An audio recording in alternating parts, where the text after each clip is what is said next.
Welcome back to The Jump. Our draft guru, Mike Schmitz, joins us now. Hey. Woo! You were just out in Summer League. When did you get in? I was there. I just got back the other day, so.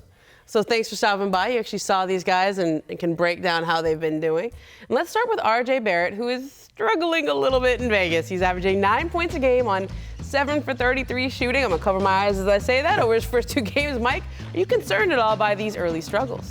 I'm not concerned. We see this year after year. The sky is falling. We freak out. He's played 64 Summer League minutes, okay? We're not talking about regular season. We're not talking about playoffs. We're talking about the Summer League. And this is a guy who was outstanding at the FIBA level. He posted remarkable stats at Duke. So I'm not worried about, what he's going to be long term, but I am a little concerned about his rookie season in terms of the fit with this Knicks roster, because he's a guy who's at his best with shooting around him. He's at his best getting downhill in space. And this is a Knicks team with very little shooting and a lot of ball stoppers on the roster. I think with him, the best thing that happened to him was playing at Duke to prepare him for being in New York.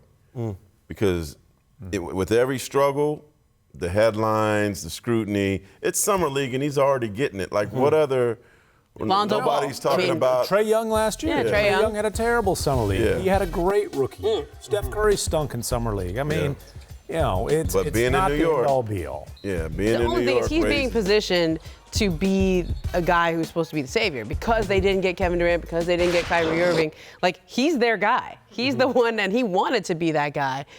Year one, is he ready for that at all?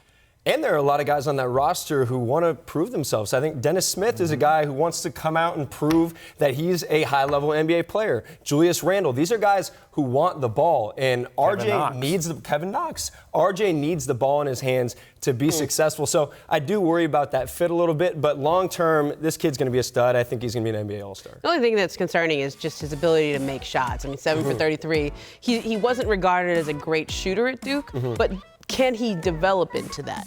I think eventually, he's a big-time worker. He shot 31% from 3 on almost 6 attempts a game. So the attempt shows you that he's confident, he's willing. But, we talked about Trae Young, right? And at least with Trae, when the shot wasn't falling, you knew that he was an elite passer, right? Like, he could fall back on that. With RJ, I think he's still searching for what is my elite NBA skill.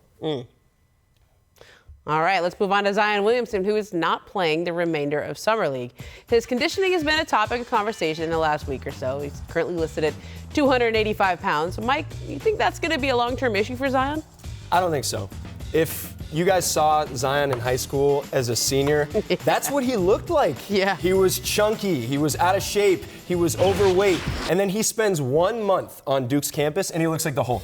He's tearing down rims, he's jumping out of the gym, and this is a Pelicans team that wants to play fast. They want to get up and down. They were second in pace last season, so he's going to play his way into shape. I'm not worried about him at all. Well, if he's not careful, though, they will move him across the street to the Superdome, and he will be playing left tackle, protecting Drew Brees' blind side. And I, myself, am a product of New Orleans. So all he has to do is watch this show and see you better be careful.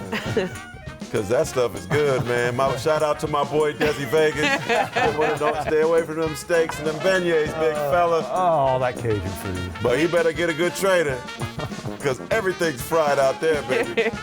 And he's too young for the drive-through daiquiri. Well, here's the thing, too, is, and you get in shape for all your workouts. But when you get to the draft, that's the part where you're supposed to take a little time off. Like most prospects, once they've gone through the draft workouts and draft process, they don't do anything until Summer League starts. Yeah, and he didn't have a process like the mid-first-round picks, right? Like, he knew he was the number 1 pick. He knew he was the number 1 pick. But Mike, did he look a lot heavier to you than his last game at Duke? He looks a little bit heavier, I will say, but that's what he looked like in high school. This is the rest time. This is recovery. That's the reason why Zion wasn't the unquestioned number 1 pick coming into Duke, is because he was out of shape. And then a few weeks at Duke, and he looks like the Hulk. So I'm really not worried about him long term. And I thought I was Booger McFarland out there. Oh, you got him as a 3-technique defensive tackle. All right. So who was your biggest surprise of Summer League so far in this very short sample size? Mfiondu Kabengele. Ooh, say that again. Mfiondu Kabengele. Oh, look, he did even better the second time. Dikembe Mutombo's nephew. I think we're going to look back in 3-4 years and say, how on earth did this kid go 27th overall? I think the Clippers stole one here. He's averaging 21 points, 8 rebounds, shooting 4 of 8 from 3 in 2 games. He's 6'10". He moves well. He can finish above the rim. He spaces the floor and, like his uncle, protects the rim. I think he's a guy who can help the Clippers as a rookie. I really do. You know, my biggest surprise in Summer League is Jarrett Culver, the Timberwolves lottery pick who is sitting out. I think the Athletic reported he's sitting out to fully integrate himself into the Timberwolves system.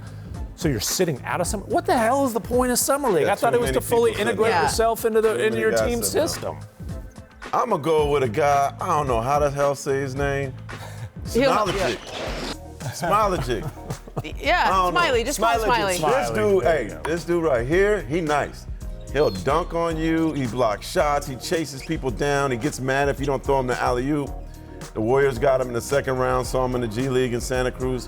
Hopefully by training camp, I'll figure his name out. But big fella can go. Just call him Smiley. It's easy. Smiley, yeah. Much easier. Nah, how do you really say it? We got the expert right here. Smailagic. How do you say his first name? Alen.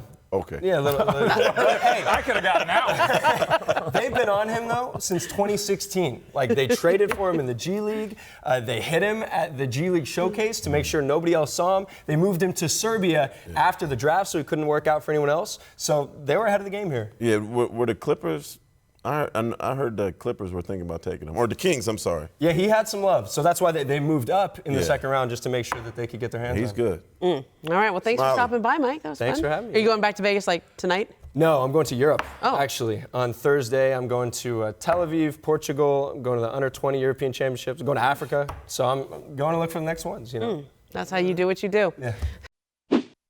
Thanks for watching ESPN on YouTube. For more sports highlights and analysis, be sure to download the ESPN app. And for live streaming sports and premium content, subscribe to ESPN+.